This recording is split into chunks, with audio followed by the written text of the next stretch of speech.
Imagine this. You're born in the early 1900s as like a farmhand in the middle of nowhere. You try to make a name for yourself by going to college, but you realize, how am I going to pay for this?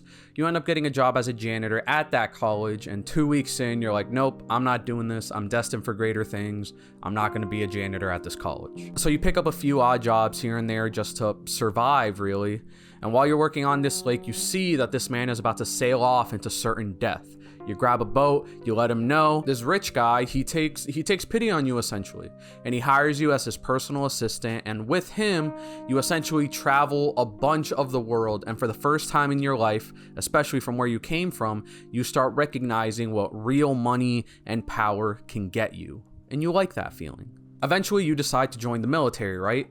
You see it as a way to build up your name and build up your stature on kind of like a world stage. And you do sail off and you fight in World War I. You get promoted a bunch of times, you win a bunch of medals, you're studying overseas, not just fighting overseas, but you're studying overseas, and you're killing it, you're doing awesome. But before all of that, before all of those accolades, before you get shipped off, you meet the person of your dreams. Like they are exactly what you have always dreamed of. They embody everything you want in a partner, but also everything you want in yourself, and the two of you seemingly fall in love and you hit it off in the short time you have together. But you get shipped off and you become this like decorated war veteran, and when you come back, you expect this person to be waiting for you, but they're not. They got married, they had a kid, and they left you alone to reconcile with the fact that you still love them.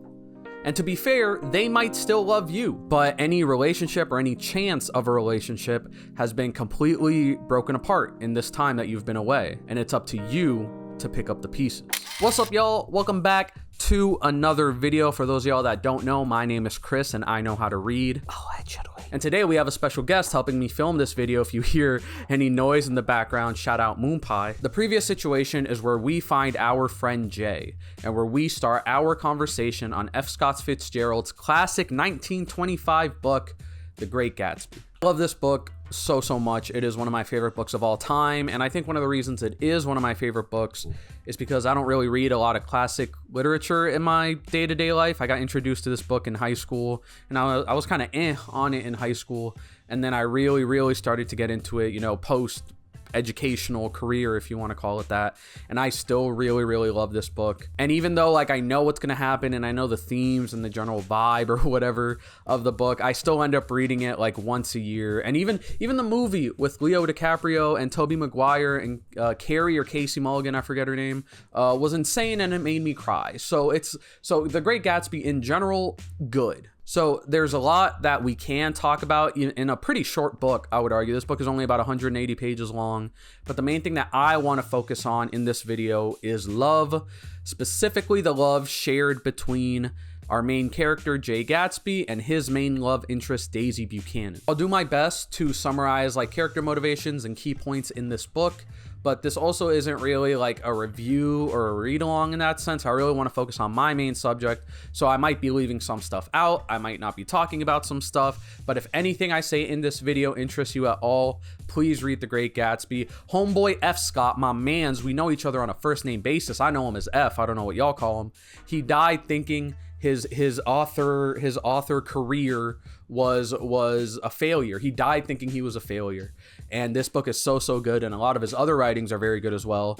So please honor this man's legacy and read the book if it interests you at all. I remember reading a review of this book that gave it 5 stars, but also said that this was like the Kardashians in the 1920s. And I don't know if I would go that far, but like I get why that reviewer would say that, because if you want to talk about messy, this book is messy. So Gatsby and Daisy have a fling before he gets shipped off to World War I, comes back and is still madly in love with her, right? Daisy gets married to a man named Tom Buchanan, right? Tom Buchanan starts cheating on Daisy with a woman named Myrtle, who is also cheating on her husband named Wilson. And throughout all of this, our main narrator, Nick, he's getting set up by Daisy with her friend Jordan so they could have their own little situationship, and they don't even like each other that much. Like, what is going on with the rich people in this book? What's crazy to think about is that like none of the romantic relationships in this book are in any way, shape, or form healthy, right? I actually think if there was a relationship in this book where people like talked things out and didn't emotionally abuse each other and weren't cheating on each other, it would stand out in all of the worst ways. I think the relationships in this book serve to show the reader not only like what rich society was like in this setting, in this 1920s like jazz era setting, not only to show what those relationships between people were like, but also to show the reader like what people will say and do to get what or who they want. And this is where Gatsby's at, right? He has spent so much of his life wanting out, right? Wanting greatness for himself, following this like idealized version of the American dream that he has, that when he finally meets someone that, like we said earlier, embodies all of that in Daisy,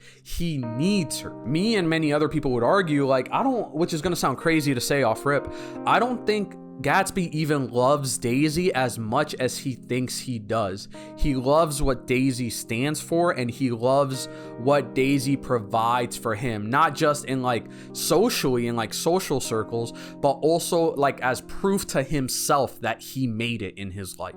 And you have to remember that like Daisy was born into this, right? Daisy is white upper class in a time where white upper class was thriving in like opulence and excess, right? Gatsby might think he knows what that's like, but he's had to build his fortune. He has had to work for everything he's had.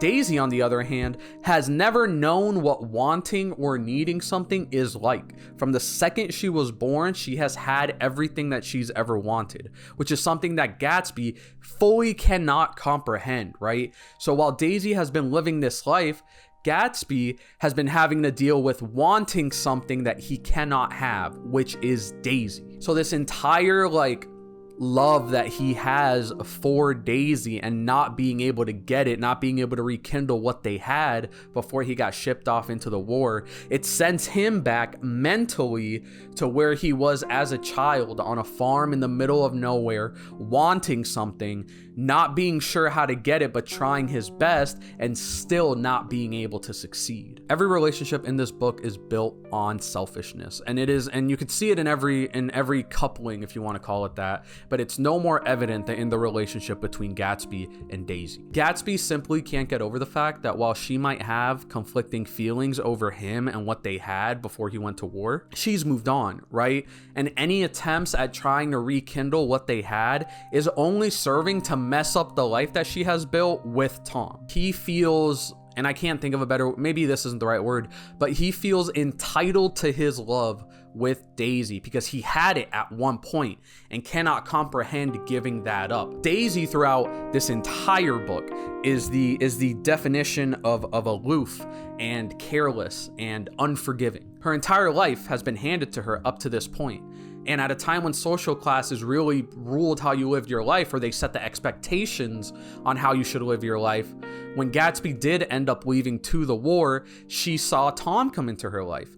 And Tom was this rich football player who promised her the life that she has always lived up to this point. And as much as Daisy might have still loved Gatsby when Tom did come into her life, it didn't really look like Gatsby was going to be able to provide her the life that she wanted to live, or the life that she has lived up to this point. And that was something that Tom gave her that Gatsby couldn't. So before Daisy makes like the final decision to marry Tom, there's like a moment in the book where she talks about wanting to cancel the wedding, where she talks about wanting to go to New York to see Gatsby leave and then wait for him to come back. She eventually gets persuaded not to do that.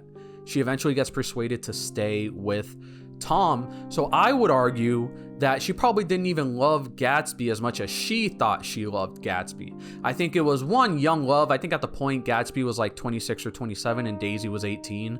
Gatsby was probably the first like big love that she had in her life. You can also argue that she probably doesn't even love Tom that much, even though she married him. She just loved that he would be able to provide after her parents essentially would stop providing for her when she got married.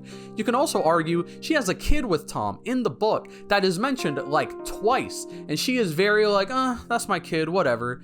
she doesn't really care throughout this entire book about anyone except herself. She just wants to continue like this rich person, boring life. Now let's get some personal bias out of the way.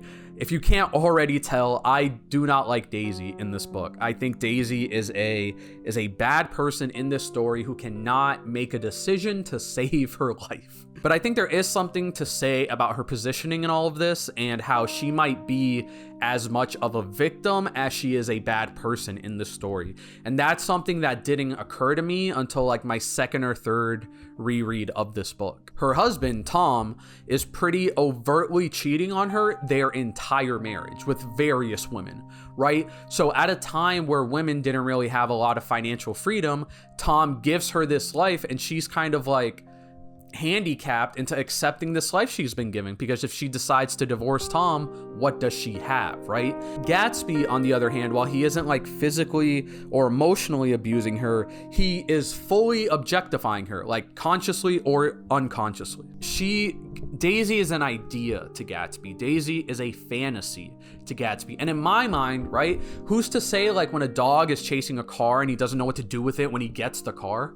Like, I truly do think that if everything changed and Gatsby and Daisy lived, I would say ever after, not even happily ever after, if they lived ever after, who's to say that Gatsby wouldn't turn into some weird bastardized version of Tom, where he's treating her like a literal trophy wife and secludes her from the public for like nobody's eyes except his own. I think now's a good time to take a quick second to talk about our play. I think now's a good time to take a second and talk about the main narrator of this book, Nick Carraway. Nick is like a distant cousin of Daisy's who moves into town hoping for like a better job, a better life, and ends up moving into the house next door to Gatsby's like big mansion, and that's kind of where this whole story begins taking place. You see a majority of everything that happens in this book through Nick's eyes, right? And maybe it was just me, but I followed a very similar path to my feelings on these people and my feelings on their relationships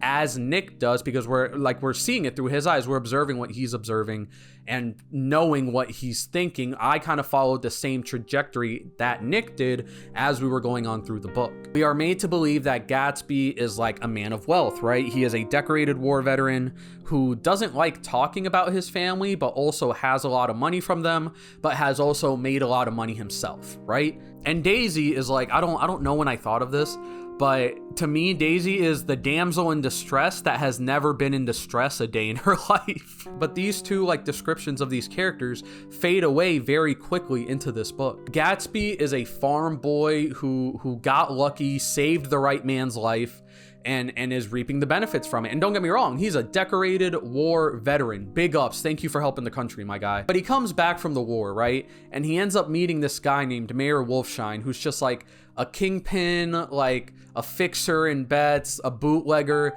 And Gatsby makes his money with this guy through a variety of illegal activities, right? Gatsby isn't great at all. He is at best a fraud who made it. And you're following him through Nick's eyes as you see everything he has worked for, his green light, his northern star, everything he has worked for fall apart. He absolutely needs to be able to go back in time and experience the same feelings and experience the same emotions that he felt with Daisy before he got sent off to the war. He spends every single moment after he gets shipped off and after he comes back to the States doing everything he can to make those feelings happen again. He tries to show Daisy that he can provide for her the same way Tom can, more so than Tom can, and definitely more so than he was able to when they first met. He throws these elaborate parties to try and show Daisy, like, look at all of this, look at all of this greatness, all of this opulence that I have available to me. Please come to my party. Please, like, be with me. Please stay with me after the party ends. He buys, in some creep behavior, he buys the mansion across the lake from her mansion with Tom just so he can be as physically close to her as possible. He has all of these like grand displays of affection because in his weird, like, twisted mind, he thinks he can just turn back the clocks of time and go back to when Daisy loved him and nothing else mattered in the world. And it doesn't take, right? It doesn't take. You spend this entire story following Gatsby, hoping for the best. He does all of these things to try and win Daisy's love, and it doesn't take, she doesn't, excuse me, take him back. And he is so delusional and mentally ill. And like, I truly think Gatsby is a mentally ill character. He is mentally ill in his love for Daisy, that he agrees to say that he was driving the car in the accident that killed Myrtle instead of her. He agrees. I almost say he disagrees. He agrees to take the fall for vehicular manslaughter for a woman that doesn't even like him like that. What are we doing, Gatsby? He decides to do this for a woman that has proven multiple times that she does not love him the same way that he loves her. Or let me say that differently. She doesn't or can't love him in the same way that he loves her. And this decision to take the fall for little Daisy Buchanan ends up killing Gatsby, right? Because Wilson, I don't know if you remember Wilson, Myrtle's husband, comes through and is looking for the person that was driving the car that killed his wife, hears that it's Gatsby, comes through and offs Gatsby before offing himself. The story isn't amazing or fun or like a spectacle. It's tragic. It's tragic, and it's degrading, and it's ugly, and it's sad, like all at the same time at the end of the day, right? And if that isn't the opposite of great, I don't know what is. That's gonna be it for today's video, y'all. This is a little bit different from all the stuff that I've done before, but I really wanted to try my hand at like a video essay type of video. And I know it probably wasn't perfect, but I really wanted to get this video out because I wanted to like push myself to do something a little different, essentially. And I wrote a script that I kind of very loosely followed. So if y'all saw me looking off screen a lot of the video, that was it. I would really, if y'all liked anything that I said in this video, please leave a like. And I would really appreciate some like constructive criticism in the comments on what I could do for videos like this, just to try and make them better for the future. I loved writing essays when I was in school because I loved being able to talk about something I was really passionate about. And I know that this is a good first video, but I know that I could do better, and I know that I want to do better in future videos like this one. So please leave a comment down below on any ways that I could improve this video, or what you liked that I did about this video.